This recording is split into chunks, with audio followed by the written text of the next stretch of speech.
Now this, the Canadian rock star Bryan Adams has apologised after being accused of anti-Chinese racism over a profanity-filled tirade on Instagram. Now we voiced this by an actor, i.e. one of our newsreaders. Here's what the singer-songwriter wrote on social media. Tonight was supposed to be the beginning of a tenancy of gigs at the Royal Albert Hall, but thanks to some f***ing bat-eating, wet market, animal-selling, virus-making, greedy the whole world is now on hold, not to mention the thousands who have suffered or died from this virus. My message to them, other than thanks a f***ing lot, is go vegan. Well, we got close there, didn't we? We got close. Then we got close. All right, you got Ofcom on speed dial. We did it. We bleeped it. In Bryan Adams' apology, he claimed he just wanted to have a rant about the horrible animal cruelty in wet markets being the possible source of the virus. But was that original post racist? And should he have apologised for it? Weyman Bennett is from Stand Up to Racism. Weyman, how are you doing, sir? Hello. I'm very good. Good. Thank you. Good to have you with us. Is Bryan Adams racist? I would say that I wouldn't say that he's racist, but there's a racist trope that's spread from President Trump. That it's a Chinese virus instead of dealing with it as a scientific virus, and I think it's a poor choice of words because both SARS originated from the Mideast in America. Spanish flu didn't come from Spain; it came from France and came from the Midwest as well. So all it came from Kentucky, didn't it? Yeah, eventually. So all these kind of racializing of disease, the disease comes from somewhere foreign, or whatever it is very, very poor choice of words. He's right. But in this case, Weyman, we are sure that it came from China one way or the other. I mean, that doesn't seem to be denied at the moment. And Bryan Adams is picking up the fact that wet markets are likely to be the source of where it began. And if somebody earns a living by flogging manky bats to people and then somebody eats them, then frankly, thanks a bunch for cancelling life as we know it because of your idea of what's okay to make money from. I mean, that's all right, surely. Well, the problem is it's not actually accurate to what happened. The wet markets, or the reality is, the idea is that within the food chain, bats got into the food chain, not necessarily from wet markets. They may have got into the actual global food chain that we eat now. So it's not all right, really, because also there's a myth.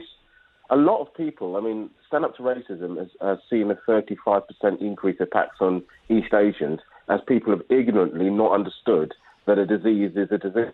You can't describe cancer that's found in France as French cancer. You find it as a disease that's global to human beings. To racialize a disease, which as President Trump has done, in fact, suggested injecting ourselves with bleach as a solution. That form of ignorance is what I'm trying to... Not sure he quite suggested it, but I take your point. It was a curious moment from Trump, even by his standards.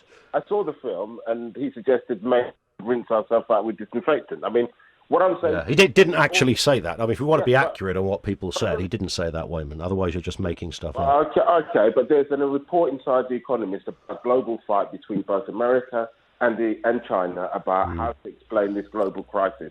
And I mean, this is we are talking about... I mean, what I suppose some people, Weyman, might have a problem with here is that surely it's okay to attack the Chinese government. I mean, this is a highly suspicious, human rights abusing, dodgy, communist-led, people abusing government.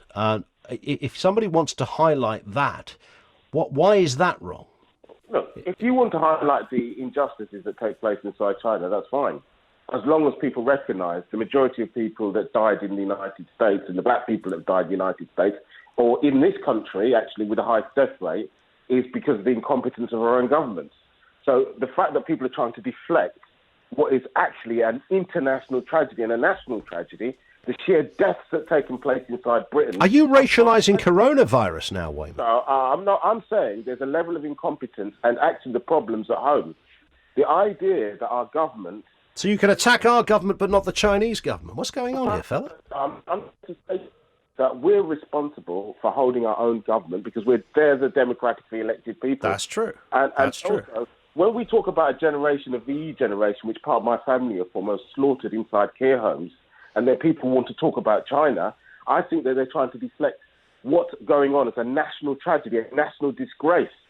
that we celebrate VE Day while slaughtering the people that fought for it and not holding our own government to account. So when you say are you describing the old people who died of coronavirus as being slaughtered? No, I'm saying, Am I missing? Sorry, were you talking about something else? Sorry. I'm being very clear that without proper PPE, discharging people from hospitals that were positive All right. in a care home, and then talking about China or what's taking place inside America is deflecting ourselves from the real problem that we face here. The problem's not in Okay, China. but surely we can have two problems then, can't we? We can have a PPE issue, which I've talked endlessly about, and the curious situation of people going into care homes having not been tested as to whether they've got... I get all of that. I mean, that's you attacking our government, and that's completely reasonable. We live in a democracy. Why can't Bryan Adams attack the Chinese government for similar shortcomings, whether it came from a bat or a lab, wherever it came from? This is, by anybody's measure, a pretty moody regime that still imprisons people based on their religion or the colour of their skin, that still has the status of being top at the league for human rights abuses. We won't even get into animal abuses. And here's a fairly left-wing vegan character in Bryan Adams. Why is he not allowed to pick up on that and get as angry with the Chinese as you're getting as angry with the Brits or the Americans? I'm happy to criticise the Chinese government for what it's done wrong. I've demonstrated against it. That's fine. What I am saying is the explanation for the coronavirus does not lie in China, and the explanation for a pandemic that's gone around the world, and when Ebola came out, actually they restricted and stopped Ebola from travelling around the world. It's no use blaming West Guinea for the growth of Ebola. What if it did? What if it did start because of Chinese incompetence?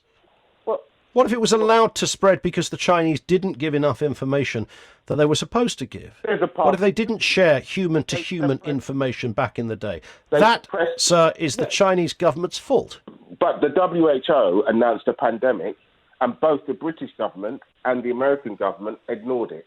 That's not to do with China. That's to do with the problem at home. They didn't ignore a pandemic. The WHO ignored China and their human-to-human contact line, which was simply hidden for a week or more. Oh, okay. Given that we don't trust the Chinese government, once it's clear that a virus is going around the world, right, the likelihood is that you'd use lockdown methods to stop its prevention. The reason why lockdown methods were not used was because people believed in herd immunity and eugenics, which was at the high of our... Hang on, people believed in eugenics. Are you serious, Weyman? They believed in eugenics. I mean, even if you wanted to look at it, even if you take such a ridiculous comment as that and looked at it from the selfish perspective of a Tory, I mean, this is mostly their own voters you'd be talking about. I'm making this up. What Prime Minister wants to practice eugenics? It's not North Korea, mate. Well, I'm talking about herd immunity. And herd immunity never happened. Never happened. We locked down in the same way that Scotland locked down. You're not saying this about Nicola Sturgeon. You're not saying this about the head honcho of Belgium or Holland, all of which followed the same template as us. We never locked down till after 2 months before the thing. We flew 18 million people into this country who were... 2 months is not accurate. That's not accurate. You know it's not. It was later than some people wanted, but earlier than other people suggested. Absolutely criminal. We have the highest death rate in the world per capita. No, we don't. We may well, as it turns out, per capita, that could be, when all is said and done, be the case. It's not just about numbers, Weyman, is it? Come on, you don't write for the Daily Star, mate. No, their numbers are people that have died. I know. Correct. So don't use numbers and people to advance an argument. No, that's what I'm saying. I'm saying it's unforgivable because the reason why we're in this situation is not because of China. Yeah, but you're happy to accuse Boris Johnson of eugenics, but not happy to accuse the barbaric communist government of China of making a huge error either in their laws that allow wet markets or their labs that allow leaks. You're not willing to allow a man to have a pop at them, but you're happy to come on national radio and say that Boris Johnson's practicing eugenics. I'm trying to... Come on, square the circle, Weyman. I'm trying to say, if you'd allow me, right? I'm trying to say that Bryan Adams, in terms of targeting the Chinese, in terms of what's going on, is mistaken, because I believe that I'm not defending the Chinese government. I believe that the doctor that found out that there was corona was suppressed, and that was wrong. I don't support it. But neither do I support the idea of wantonly ignoring the slaughter, and I say it's slaughter, of our elderly, of the most precious people, the people that fought in all those wars against the Nazis. Yeah. People are not going to be held responsible for what happened in there because they're going to talk about what happened in China. That is what I'm. Yeah, but they're not mutually exclusive. I mean, you can talk about both narratives successfully, and the inflammatory language you use to define it in the most dramatic way. I think many people would say, well, that's a curious way of defining something like coronavirus. Surely the very kind of stereotypes that you're accusing Bryan Adams of using. I'm quoting from the Daily Telegraph that described what happened inside 3 days ago. That described what happened inside our care homes, which is a national disgrace. And that's the reason why when people start saying, I want to talk about China, actually, I want to talk about what happened inside our care homes. But you can talk both. You can talk both. And Bryan Adams is entitled to say this came from a bat-munching dodgepot who wanted to sell the stuff because they wanted to make money. But listen, the fact that it's in China is not his fault, is it? I'm against the adulteration of food, but have you not noticed that when President Trump gets up and is asked why is there such a high death rate in this country, he talks about China? Yeah. It's deflecting us away. That's what I'm talking about. I'm talking about misdirection.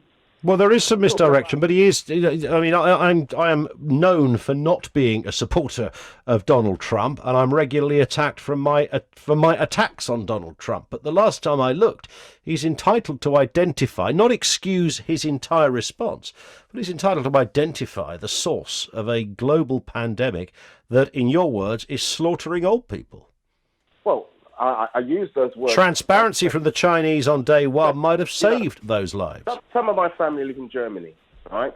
And they have testing, they give people PPE before they get into care homes. Their death rate is completely different to Britain. No, I get that, but it doesn't mean it's the same in Belgium or the same in Holland or the same in France or in Spain or in Italy, where that death rate is frighteningly similar to our one. Weyman, I cut in for no other reason, not to stop any sentence, but thank you. It's always good to lock horns. That's Weyman Bennett. I'll let you make up your mind on what you've just heard.